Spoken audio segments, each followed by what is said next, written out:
Okay, today on the show, our guest is Paul Salazar with the Paul Salazar Group of Hilton and Hyland in Beverly Hills. Let me tell you a little bit more about Paul. Now, with over 600 million in total real estate sales and over 200 satisfied clients served, Paul Salazar is a real estate veteran with years of invaluable experience. He has partnered with one of the top luxury firms in the world, Hilton and Hyland Beverly Hills. Paul has had a string of 20 plus million dollar properties sold under his belt, making him a true standout in this highly competitive and fast-paced industry. Paul's an expert in rebranding and relaunching properties that have been lingering on the market. He also works with the developers to build luxury spec properties all throughout Los Angeles. Please learn more about Paul two places. I want you to go visit his website, which is Paul Salazar Group, and that's Paul, PaulSalazar Group.com, and also find him on Instagram. It's also Paul Salazar Group. We'll have links to both of those in the show notes, so you don't have to type it in. So please go visit Paul. And Paul, welcome to the show. Wow, that was quite the intro there. Well, it's so funny. I was feeling weird hearing all that stuff. Yeah, all right. It is weird. I had somebody recently interview me, which very rarely happens, and they went through a list of things like I was just mentioning you, and I was like, well, I don't like to hear that at all. Like, it just doesn't sound right for some reason. I know, it feels weird. I mean, it's great, but it also feels weird. Well, I would love to talk about all of how you got into luxury, but also let's start at the very beginning of your real estate sort of journey. How did you get into real estate and why? Okay, so let's start from college, right? Because let's start from like my culture. I'm Colombian, and almost everybody in my family, they have their own business. They're entrepreneurs. My dad, my brothers, my cousins, aunts, uncles, right? So it's kind of in our blood to have our own thing, not to have a boss, not to be told what to do, right? So that's one.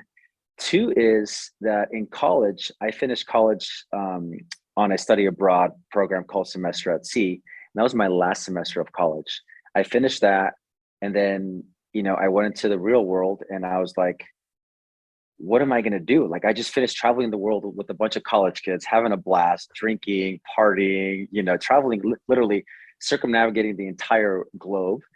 And I was pretty depressed. I got to tell you, I was not in a good place. I was working with my dad. He has his own business, but I knew I didn't want to be in his business. But I also knew I didn't want to have like a regular 9-to-5 job. Right. Like, so it Sure. was, I'm like, what am I going to do? Right. And I didn't really have any capital to like start a business. My mom was in real estate at Century 21 Beachside in Rancho Cucamonga, which is where I went to high school and which is where I lived while I was commuting back and forth to college at UC Riverside. So I would say about 3 months after Semester at Sea, I was, I had a few interviews with some regular 9-to-5 jobs. And it just wasn't clicking for me, and then, my mom came into my room. I vividly remember this day, and she's like, she used to call me Papito. So she's like, Papito, why don't you, come sell real estate with me? And this is in '06, right? So the market is still on fire. Right. She's doing, this is like the perfect time to get in. '06. yeah.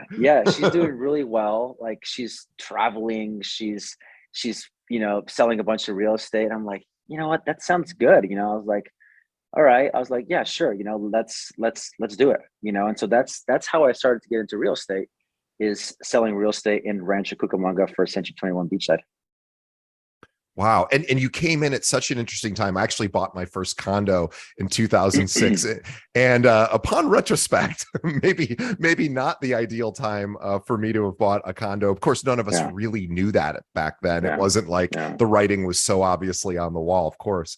But so you started kind of towards the end of that boom.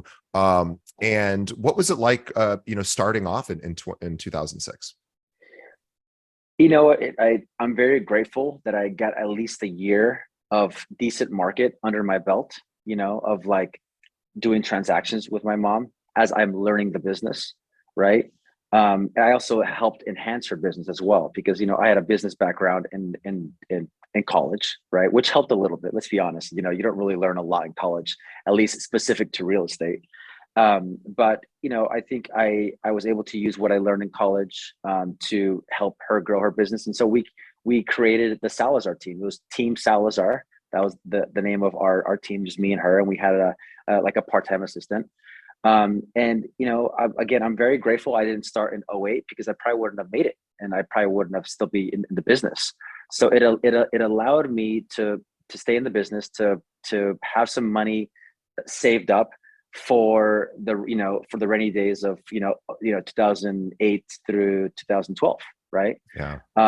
So again, very, very grateful for it. But at the same time, I was selling very small properties, $200,000 properties, 300,000.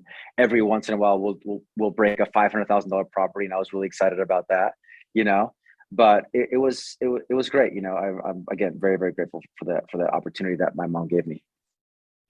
Yeah, it's a really good opportunity to be able to work with somebody who's established, who's successful, and also you get to learn. So I imagine your mom was I imagine a pretty great mentor to you. She was, and we've always had a really great relationship. And I was living, so my parents were divorced already, so it was just me and her in the house. So again, if you're starting real estate and you have like a bunch of bills and debt, it's really hard because it takes about Yes. 3 to 6 months, maybe a year to get going. So living at home really allowed me I had very, very little bills, maybe $1,000, maybe $2,000 a month, which is nothing, right? In retrospect, so Yeah. if I closed one big deal, big being, $300,000 or something like that, I would keep $5,000, and I would have enough money for like 3 months. And that's what I would do. I would save up the money, and I knew I had enough money to last me another 6 months. And then I just kept on growing that nest egg to a year, to 2 years. And I just kind of kept on growing from there. Wow. And at what point did you decide to make a shift from working with your mom or working in Rancho Cucamonga, and then making a shift to where you are now? Yeah. So the crash happened at the end of '07 and '08, right? I started selling some short sales. That's what kind of kept me kind of going, is just selling short sales, right? Mhm. And my mom always pushed me. She's like, Papito, you can always sell, luxury properties. Like, why don't you go out there and to like Beverly Hills and like start selling some luxury properties? And to me, I always had doubts, like my mindset wasn't there. Like I was like, I don't think I can do that. I don't know anybody there. I don't know the market there. I don't have any connections. And even though we live only an hour away, but I could be from Ohio. It'd be the same Right. freaking thing, Felt like like another universe almost. Yeah. a completely different universe. And I had no connections. Like I literally knew nobody that lived in that area. My whole family was in Rancho or Pasadena or in this area, right? So at the time, my girlfriend lived in Brentwood, which is like Sure. West LA, the West Side, right? And so I was commuting back and forth, right? And my mom had gone to Colombia in 2000, at the beginning of 2009, or 2008 or something like that. And she had met her now husband, right? So it was a perfect transition. She had called me, and she was on vacation for like a month in Colombia. And she's like, "Hey, I wanted to let you know that I met some guy," and like my heart dropped. It's like, "We even met some guy, in Colombia." And she's like, "Yeah, I met some guy in Colombia," and of course, being the son, and she's being divorced, I was very protective. So Sure. I Of was I course. was like, oh, I don't know about this, mom. She was like, "Yeah, we're gonna get like thinking about getting married." I'm like, "You just met the guy like a month ago." So, but it ended up working out, right? So, since I was commuting back and forth, my mom had now planned to move to Colombia to go live with her now husband. It was a perfect transition for me to be like, you know what? Let me move to LA. Let me try it out, give it a shot. I had saved enough money for about 6 months of living in LA, right? So my plan was I moved to LA to downtown LA, so which is kind of like not in Beverly Hills or not in the West Side where I live now, Sure. but kind of like a middle ground, because like all my friends and family still live in Rancho, right? So Right. I didn't want to be too far away from them as well. So I moved to downtown LA with my best friend from college, and we got a place together. And I didn't have a job. I moved to LA without having a job, and I said to myself, do I want to start selling real estate? It's going to take me a while to get going. I don't have a budget to market myself. I don't know anybody. I don't know any of the markets. I don't know any of the areas. I don't know anything about the market, Sure. right? So I was starting from scratch. I knew how to, I had closed at that time, probably about 30 deals, 30 or 40 deals with my mom over the last couple of years, the last 3 years. So I knew about the transaction, right? But I didn't know about the players. I didn't know about how to sell luxury real estate, which is completely different than selling a house that's worth, $200,000 or $300,000. So she moved to Colombia in 2009. I moved to downtown LA, and I said, you know what I should do is I should probably work underneath a top agent, right?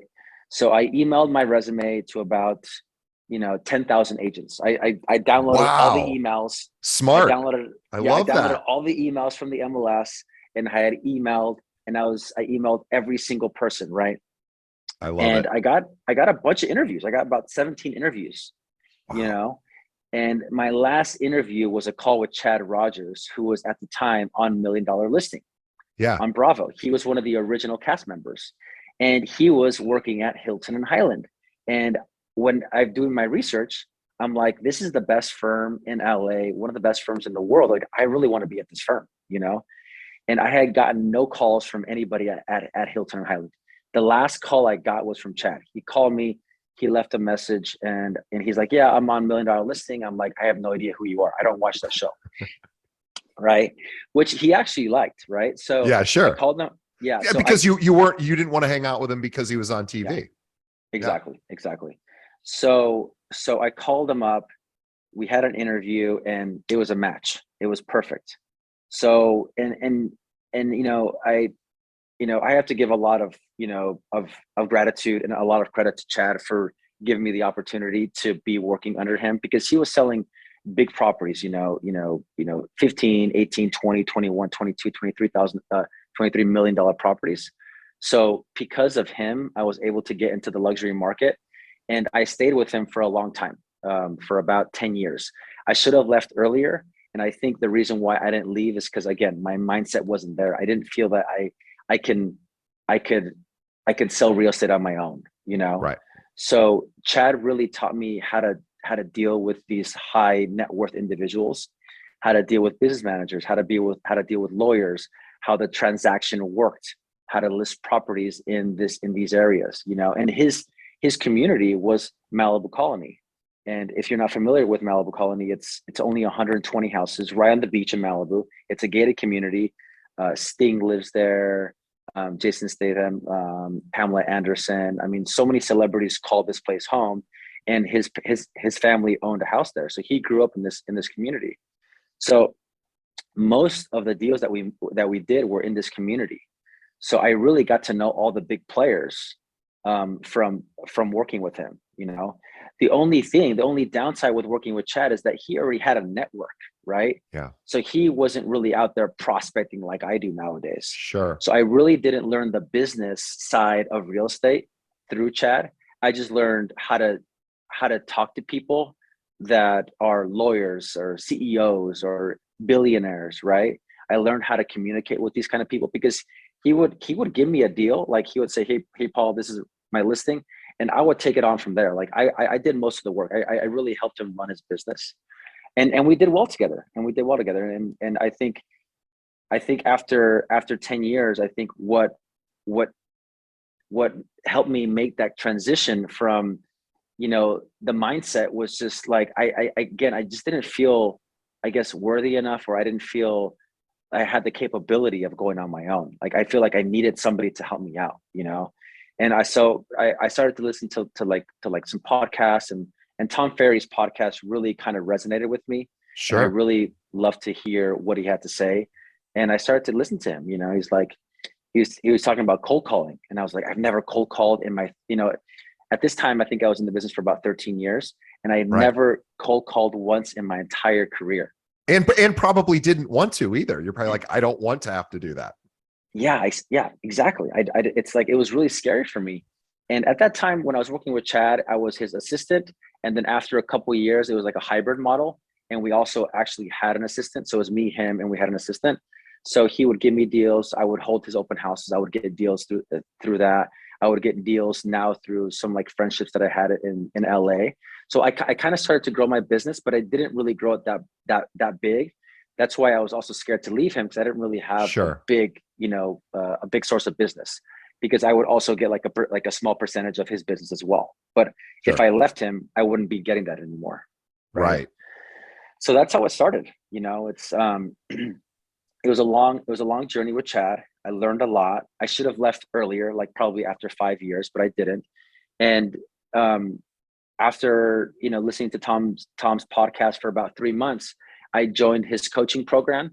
And after that, I started cold calling. I got a couple of my own listings, and then I left Chad right after that.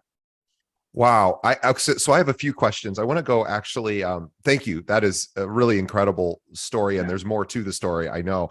I want to go back to just this really smart idea that in all the episodes we've done, I don't think anyone has ever suggested, and it was a really good idea.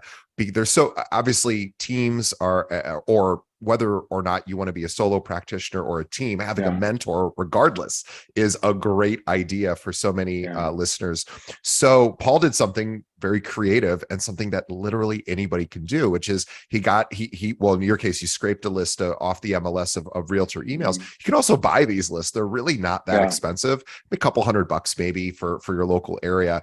And then he just, fired out 10,000 emails, and that is absolutely doable. So if anyone out there is listening, that is essentially how Paul got into luxury property. He Yeah. invested in reaching out to everyone in his local area and got 17 Yeah. interviews. And I mean, it is remarkable. I was just talking to one of the very top producers here in Chicago yesterday, and I was asking her how often, and she's a solo practitioner, and she does about 160 million a year just herself alone. Wow. And yeah, she's Amazing. amazing.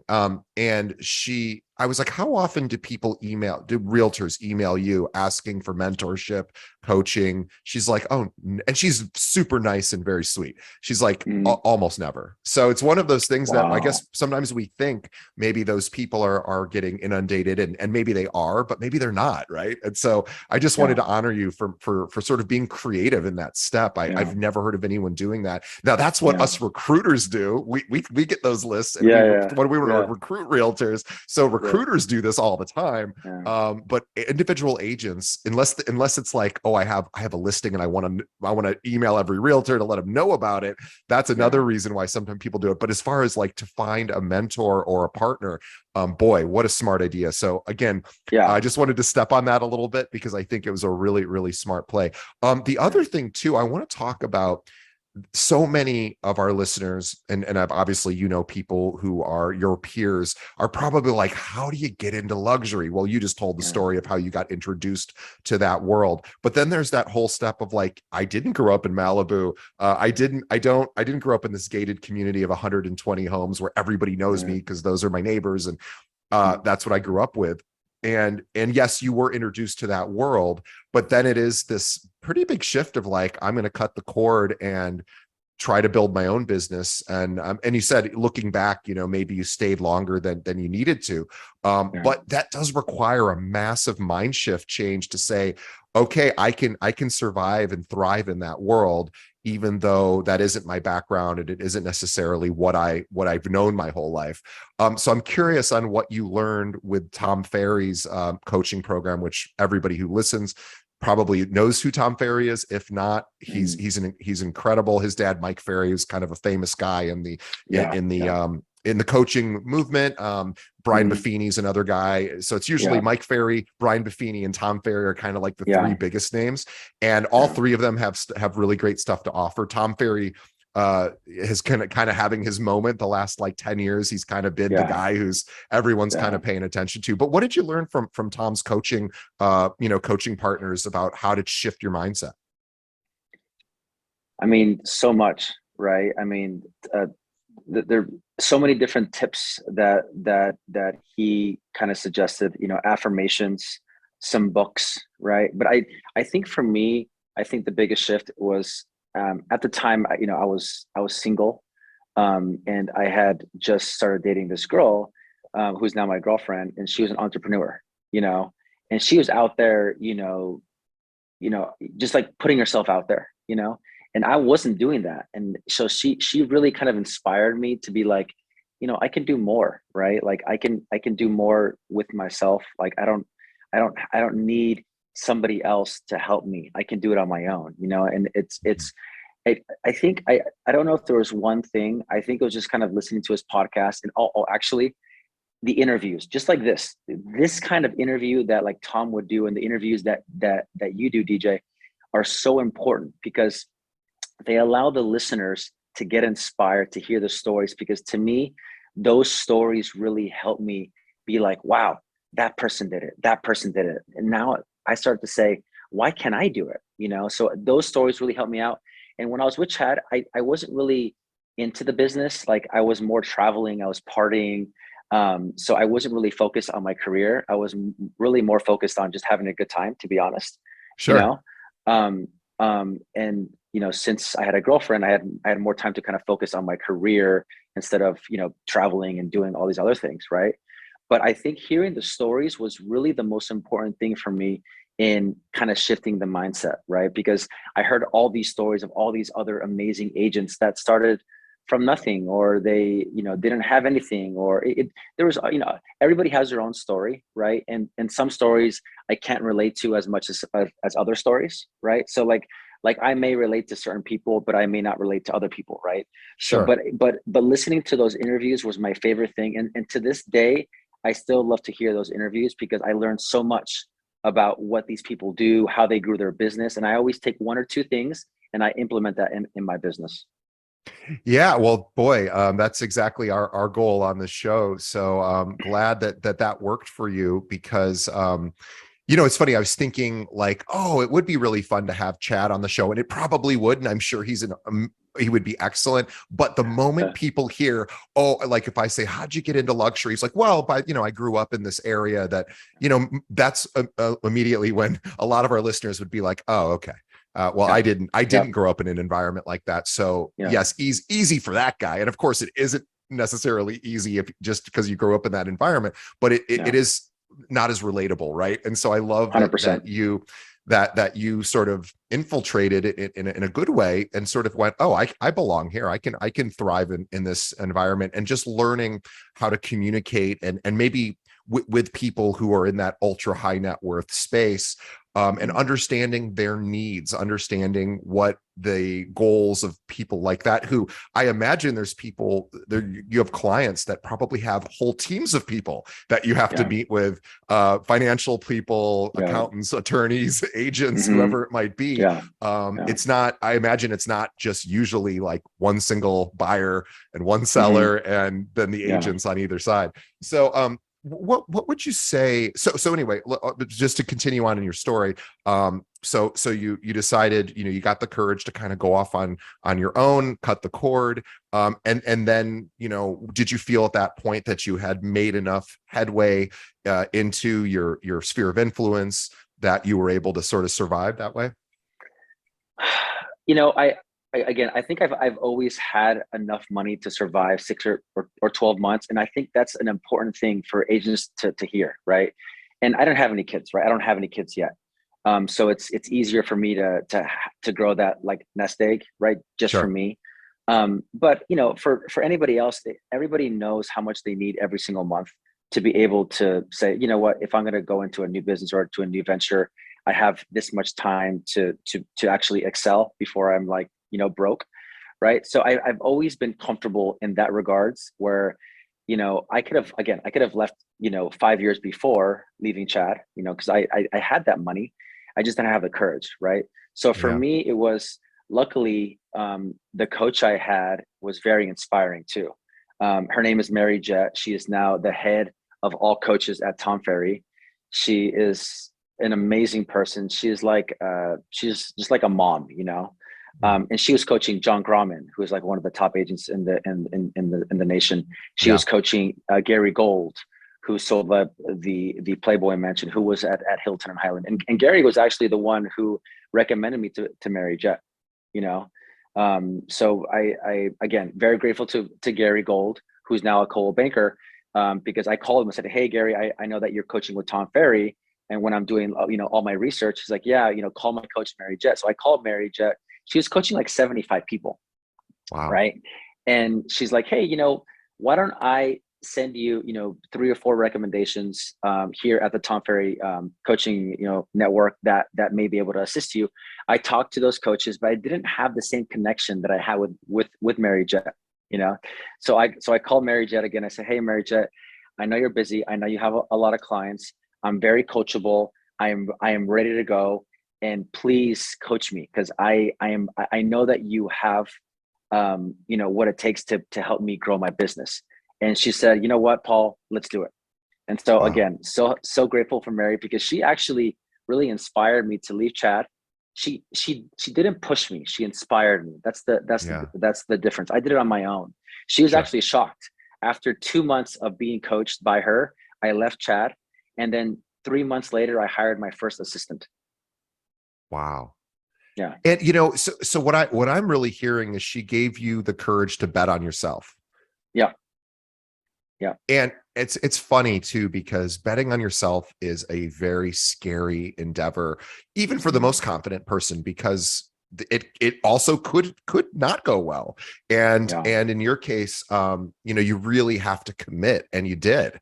And you made it work. So you left, you found the courage to do that. Your coach, of Yeah. course, helped you change your mindset to this, like, you can do this, but also I'm not going to push you to do it. It's a decision you have to make on your own, and whether you do it or not, I'm still your coach. And Yeah. and you did it. And then how did things blossom from there? Well, so again, I didn't have a network, even though I've been in LA for a long time. I think my network was really outside of LA.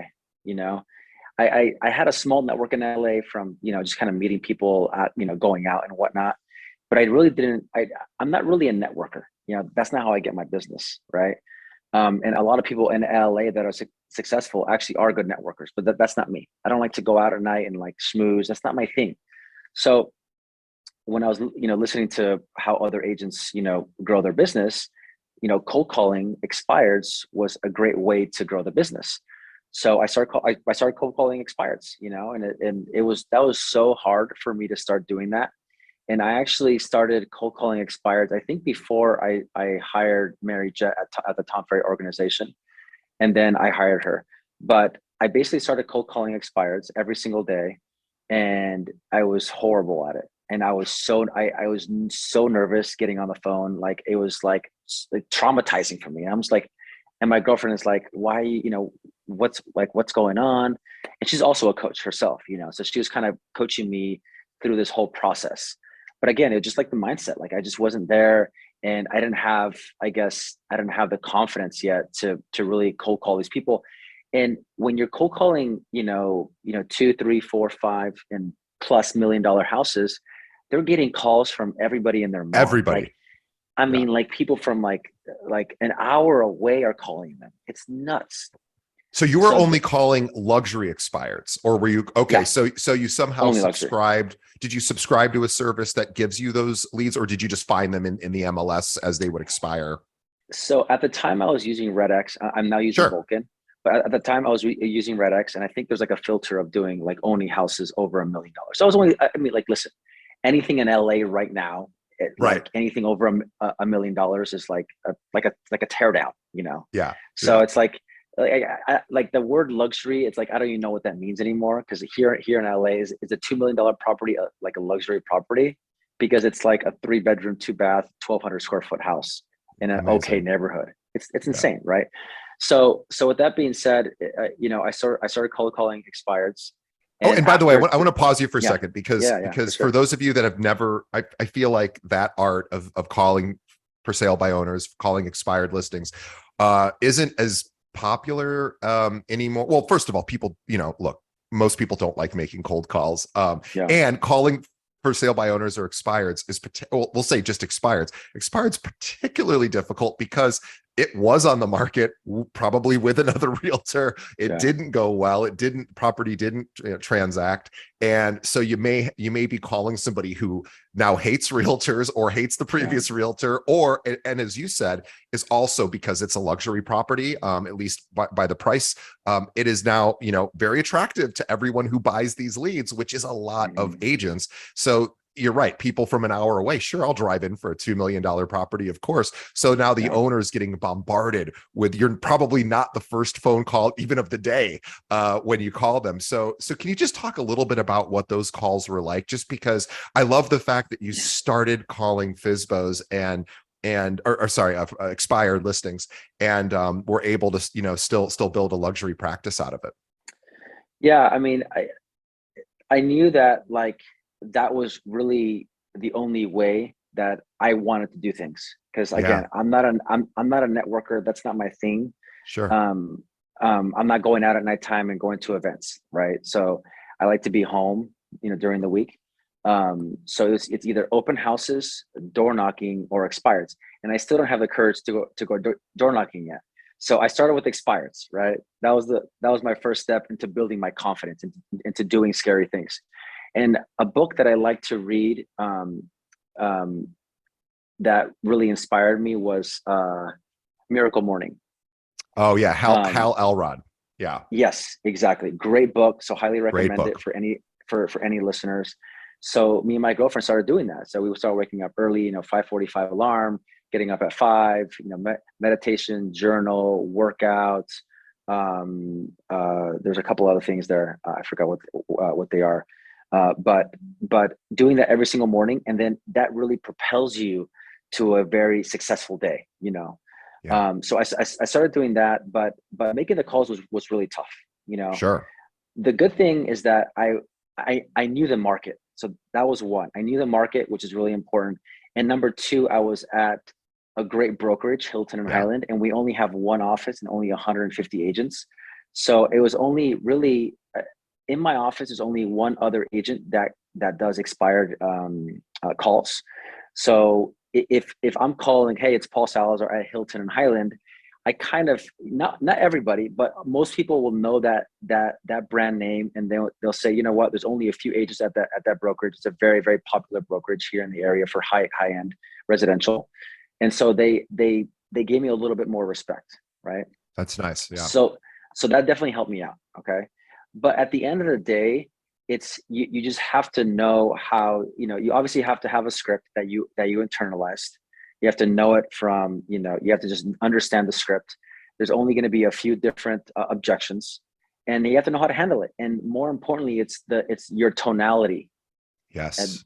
that's what I learned is tonality is so important, right? And everybody's different. I'm really good with a certain demographic, ladies that are like 60 plus, you know. That's your I'll sweet be honest spot. with you. Yeah, that was my sweet spot. So that was my first listing. And it was a $2.1 million listing. And they had interviewed the other agent at my office who is like the king of expireds in LA, who does a ton of expireds. And I actually beat him. I beat him to the listing, which is great. And the way I did it, it was just like I was just personable. And what I started to create after that was, how do I become the best listing agent in LA? What do I have to do to become the best listing agent in LA? So that was really my mindset going forward, is how do I create a great listing, right? So what does that involve? And how do I also show my next prospect how I just transformed this property, sold it for record price, short days on market. It was on the market for 6 months. I sold it in a weekend, so I started to create those marketing pieces to help me get Yeah. the next listing and the next listing and the next listing. And I started just really hone in on my listing skills and my negotiation skills and my sales skills to really go from expired to sold. And I have like 15 now case studies of these houses that were once on the market. I transformed them and I was able to get them sold. That's that's such a great approach. This idea of sort of what we would maybe call story selling, this idea of, Yeah. hey, let me tell you about this previous thing Mhm. versus here's why I'm the best choice, which I'm sure you do have that as part of your pitch as well, of like, here's what I'm going to do for you. Here's the X, Y, and Z of what I'm going to do. But let me tell you about this last property I just worked on. Here's what I did to that. Here's the result. And you're sort of sharing that whole Yeah. journey to somebody. That's a very powerful approach that I suspect a lot of agents don't think that way. It's more like, hey, if you look at my reputation, if you look at what I do in general, I'm a big deal, or without saying I'm a big deal. Whereas you're telling very specific stories of previous experiences you have, and that's Yeah. a very unique approach. Actually, I think that's quite smart, and obviously started resonating with these expireds. And honestly, like because of expireds, like that's what helped me grow my business. Like that it's because of expireds. Because from there you hold open houses, you find buyers. From there you go door knock the neighborhood. From there you start little by little, start building your business. And like again, I think 60% of my business right now is still expired, still new business, because I don't have enough old business to get repeat clients. I don't have the like the luxury of being like, hey Paul, you sold my property 2 years ago. I want to buy something. Like I rarely get those calls, maybe 2 or 3 times a year. Obviously, as I grow my business, I'm getting more and more of those calls, but I still cannot rely on that. I still rely on circle dialing, on door knocking, on sending mailers, on calling expired, and doing open houses. Let's talk about door knocking because so few of our guests on I've had a few guests that have talked about door knocking. I suspect Mm-hmm. more have done it, maybe just don't talk about it. But that is also, I think, a very courageous thing to do, and it's very difficult. So as tell us your approach for door knocking. Just, are you door knocking in neighborhoods where you're currently selling a property or just sold a property? Oh, by the way, I helped your neighbor Mm-hmm. down the street. Just wanted to introduce myself, that kind of thing. Or how did you go about doing that? Well, I have a geo farm, right? So here in Venice, in the West Side, Venice Beach, I have like a 500 home community that I'm constantly working on, right? So that's how I started door knocking, right? And again, this is all from Tom Ferry, Mary Jet, saying, hey, you have to have 4 lead pillars. One is so when I first started coaching with them, it was geo farm, expireds, open houses, and then my past clients, which is very very little, right? Sure. So door knocking to me is the most effective way of prospecting, hands down. You Wow. can't beat it. I More love it. effective than calling expireds. It just takes a lot of time and effort and energy, and Sure. that's why people don't do it, because it's like you have to go out there, you have to have like a marketing piece, you have to go and door knock. It's like it's a lot of time and effort. Cold calling is a little bit easier. You're at home, you could be in your PJs, you could just get out of bed and do it, right? But when you're door knocking, you have to, I gotta shave, I gotta look good, I gotta look presentable. Sure. I gotta understand the market in this little area. But I've from one of my door knocking deals. This is actually during COVID, right? Where I Wow. couldn't actually door knock, but I was still passing out flyers. And if somebody was out in the front of the door, I was, like if they're out in their yard, I would talk to them. So funny story is like I wanted to start. I wanted to get into selling new developments because Santiago Arana, who's one of the biggest agents in the nation, he's here in Brentwood. Actually, he actually interviewed me when I first came to LA in '09. He didn't hire me, but he's a great agent. I always look up to him because he's kind of like me. Like he's a Latin guy like me. He came from nothing and he's built an amazing business. I mean, he's a freaking baller, right? But he built his business on door knocking, and he found a lot of teardowns, and he was able to sell those to developers, and then the developer built a 20, 30, 40, $50 million house, and now he's selling those houses, right? Wow. So that's another great way of getting into the luxury space if you're in an area where there's a lot of teardowns and development opportunities, right? Is to start door knocking those houses, finding those sellers, finding the developers, which is super easy, right? So that was one of my first development deals a few years ago, was during COVID, walking around in my geo farm. I knew I picked this geo farm because it had a lot of tear down potential. And a tear down is going to be 3 deals, 3 sides, right? You rep the seller who's selling the development opportunity, you rep the developer, and then you rep the developer when they sell it.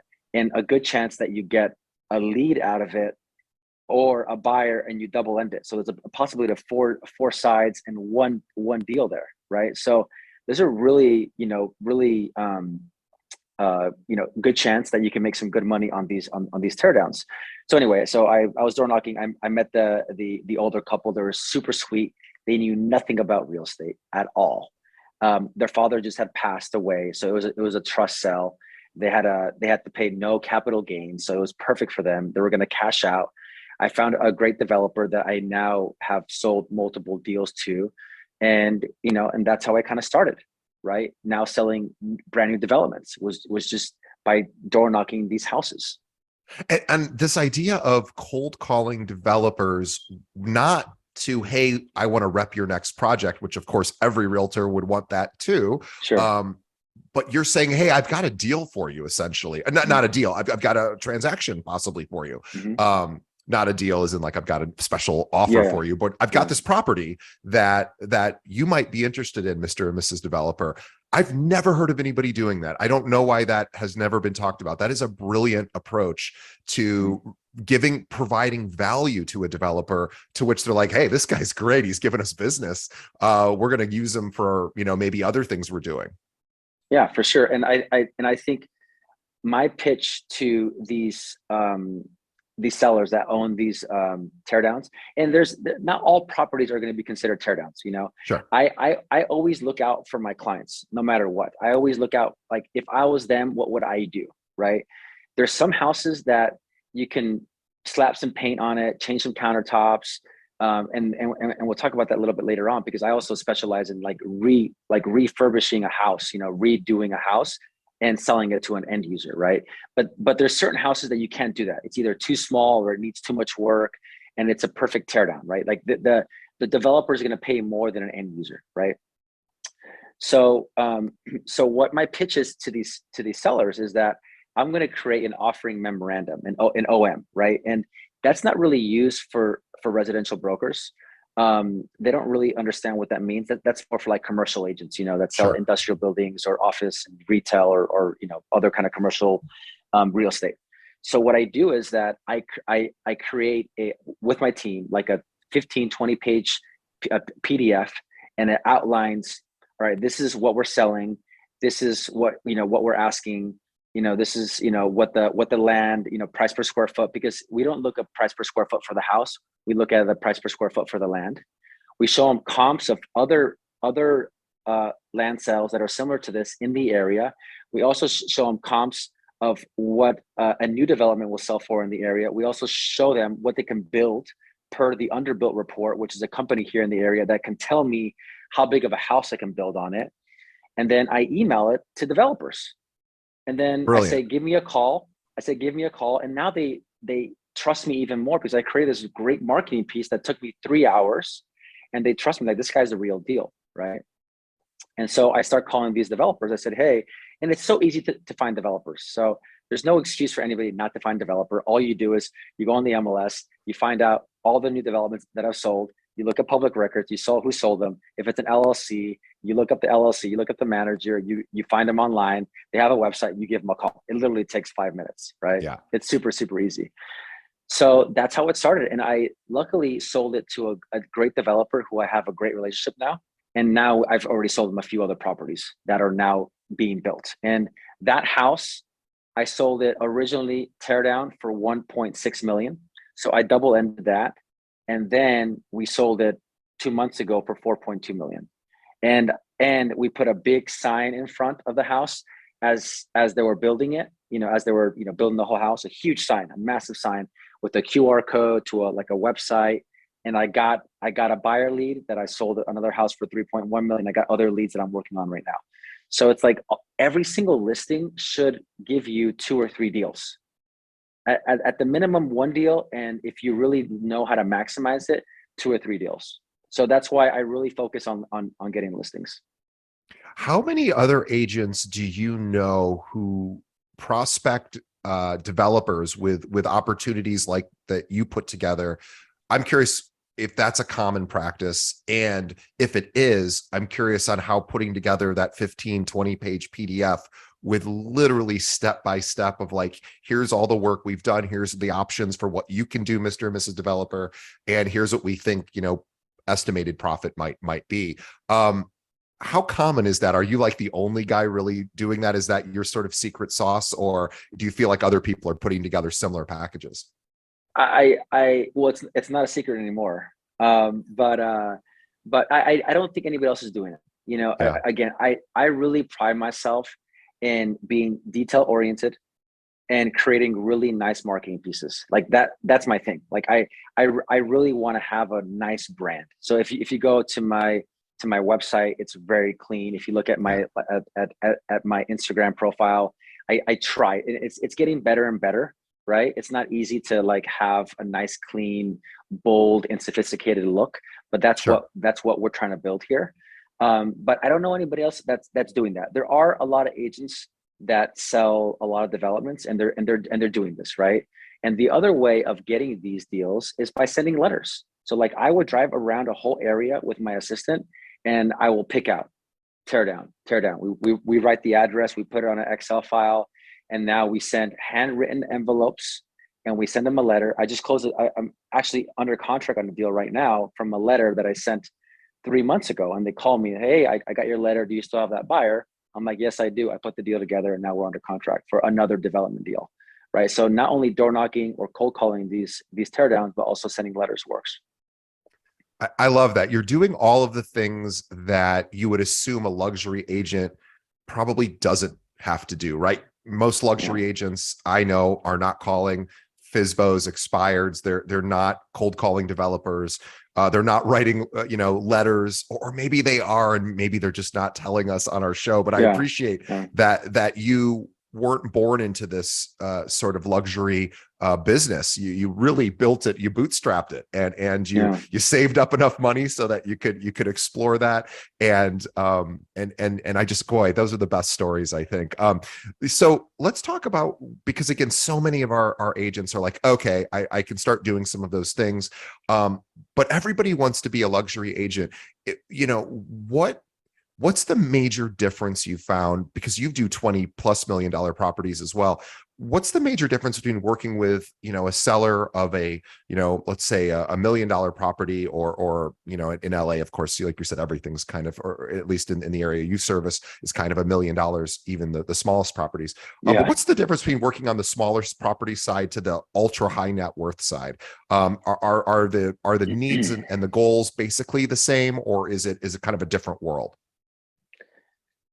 I mean, I think at the core, it's the same thing. Somebody wants to find a home, right? So in that respect, there's going to be an emotional attachment to selling real estate, either in high end or in a lower price point, right? Sure. I think the only difference is is that when you're selling real estate here, a lot of the times they have a business manager who can make things very difficult, a lawyer, right? Sure.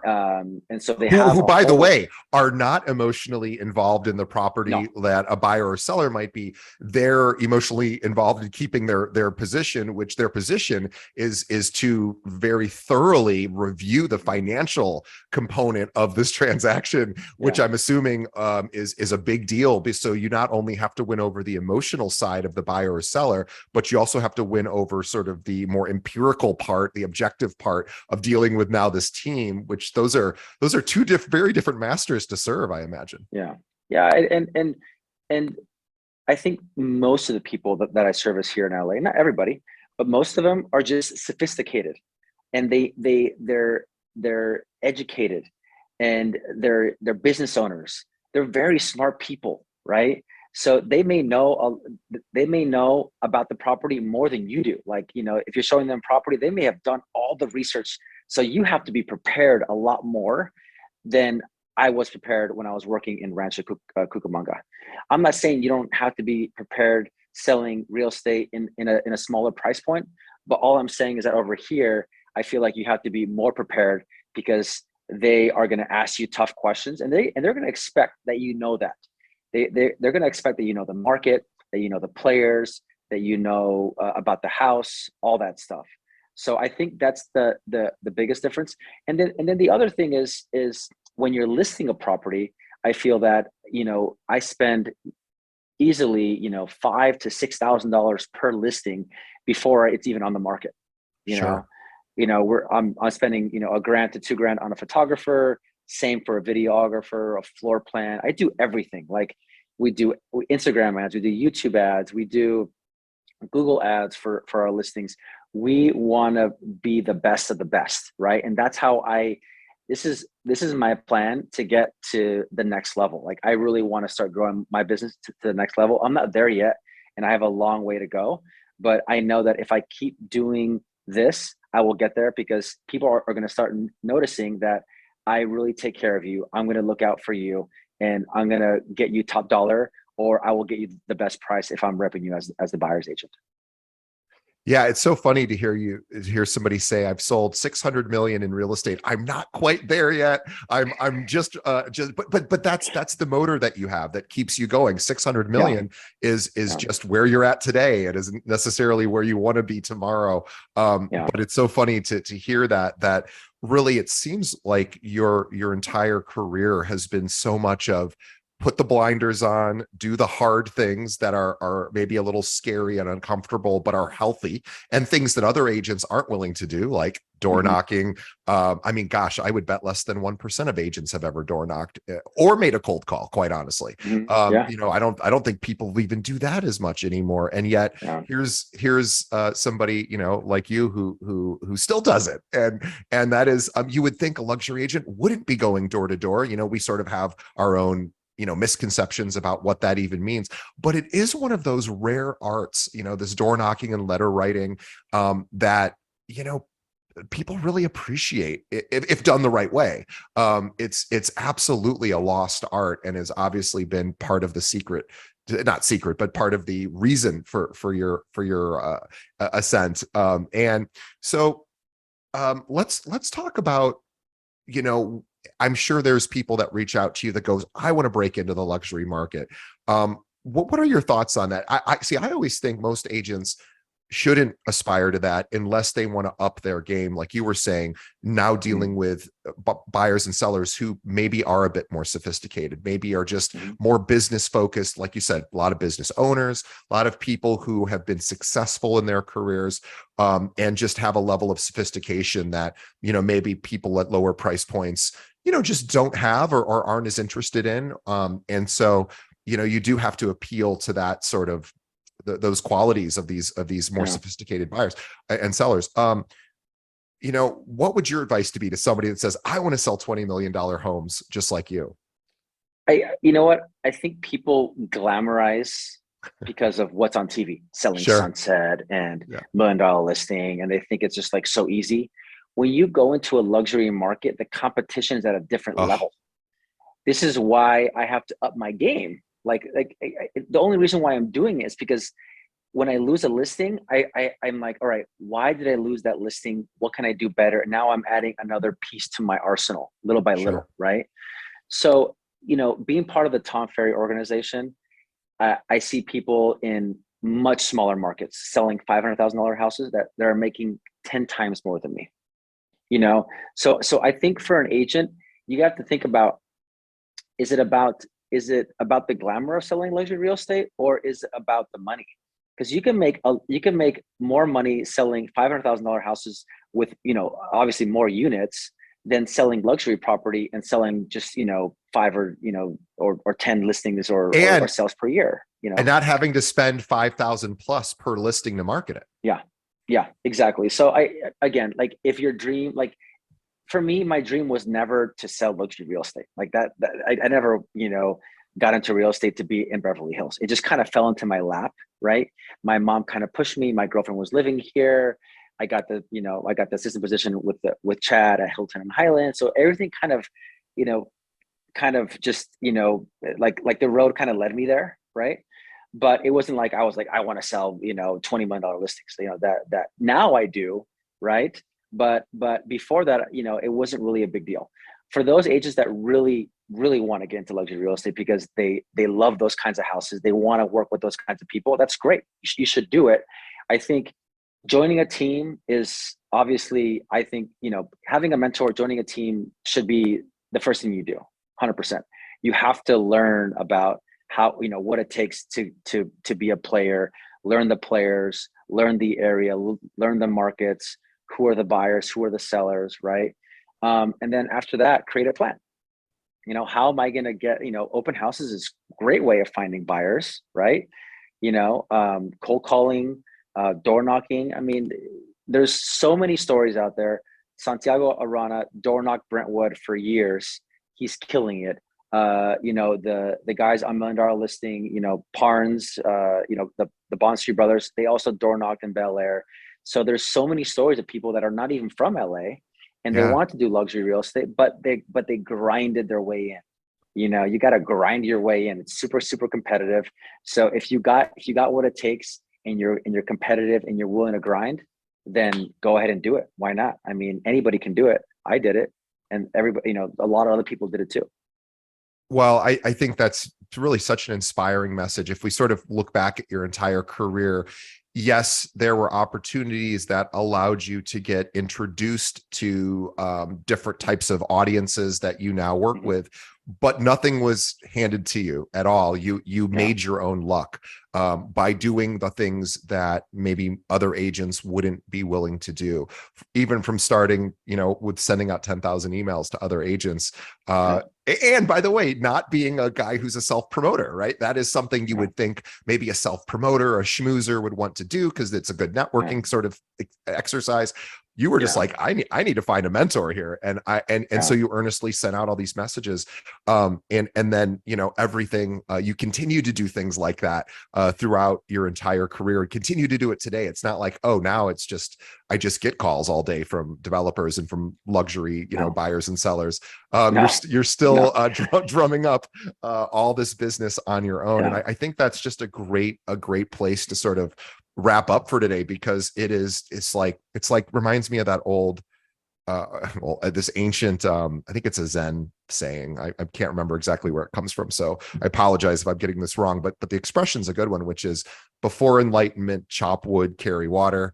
After Mm-hmm. enlightenment, chop wood, carry water. It's Yeah. like you just got to keep doing the hard things, because that's what keeps everything going. It's not like you don't feel like you've arrived, so to speak, because you're still No. doing the same exact things. And that's oddly but also absolutely makes sense of why you're continuing to be successful. Yeah. And who knows, maybe one day it'll all just come into you without that much effort, but it's working for you. And it's a great reminder of just practicing the fundamentals and consistently Yeah. applying those, just the same way we built our podcast here. It wasn't any one interview that got us, Little by little. yeah, it's just consistency and talking to Yeah. people like yourself. And what you shared was really super inspiring today. So I hope, I don't even hope, I know our audience has received a tremendous amount of benefit. For any agents out there who might have clients that are moving to to the more exclusive areas of LA and the suburbs, and are looking, maybe they don't service that particular area, maybe they're in a different state, but they have clients who maybe have second, third, fourth homes, and they maybe want to partner with a top agent like yourself. Or if there's anyone who is in the Beverly Hills and surrounding areas who's a buyer, seller, investor, developer, renter, Yeah. who wants to work with you directly, what's the best way that one of our listeners could reach out to you? Call me, text me, email me, Instagram. It like I check all those things. So like my cell phone, 310-387-1976. Uh, call me, shoot me a text, email Paul at paulsalazargroup.com, Instagram at Paul Salazar Group. So very easy to get in touch with me. I've actually, I've had people reach out to me to ask for advice. I always, give them, a few minutes of my time because I listen, I respect that. I was there at one point, and I respect people that like go out there and reach out and like, want to ask for advice. I've actually given there's like a kid in high school that sent me a long email saying he wants me to mentor him. I brought him to my open house. Now he helps me out with things. It's like when you put yourself out there, the world is going to give you gifts, you know, and I think a lot of people don't put themselves out there because it feels vulnerable. You got to get uncomfortable. You got to be Sure. vulnerable. And the more vulnerable you get, the more uncomfortable you get, the more difficult things you do, the more you start to feel like empowered by yourself. Like, wow, I can do that. You know, I think that's probably my biggest tip for any listener here is just start doing small things every single day that are difficult. You know, taking a cold shower in the morning, waking up early, working out in the morning, making one cold call, door knocking one door, you know, going out and just meeting somebody, striking up a conversation, and you start to realize that, wow, why am I even worried about that? Why was I scared about that? You know, we just have these fears because, you know, we've had this. It's a human condition, right? Sure. But once you get over this, then you start to get more empowered and you start to do more and more difficult things. Like I still have a lot of things that I want to do that are difficult, that I'm still, you know, getting to little by little. Cold showers is such a great example of a small thing that anybody can try, and it is shockingly difficult. It's more difficult than you think it's going to Yeah, be thinking about it yeah, now. It's actually 2 times harder than what yeah, you're even thinking. And yeah, I want everybody to try this tomorrow. And it's not because having a cold shower in and of itself is anything. yeah, It's the idea of it. And people say there's some health benefits, whatever that may or may not be. But what there definitely is a benefit is if you can make it 30 seconds, 60 seconds hmm, and complete it, you will feel as amazing. much jubilation as if you just ran a marathon, because it is Yeah, that difficult. And that is an easy win. It's not an easy win. It's a very difficult win. If you can do that daily, I promise, just try it once tomorrow. Try to make it 10 seconds on ice cold, all the way to cold. yeah, It's yeah, it's tough. I did yeah. it for about a year. I need to get back into it. I did it many years ago. It took me months to find the courage to do it. Months and months and months. And it Yeah, sounds I know. silly. I I feel know you. I'm just talking about this one specific thing, but it's something that you will, again, you will feel unbelievable as you walk out of that shower. Agreed. You'll be like, Yeah, I just did something crazy hard. And you're yeah, right. Then other things, which maybe aren't quite as difficult, don't seem as bad as they exactly. did before. So, oh my gosh, what a great thing. So do hard things, people, that are healthy. Do hard things that are Yeah. healthy. And Paul, what a great place to wrap up. So everyone, go, please.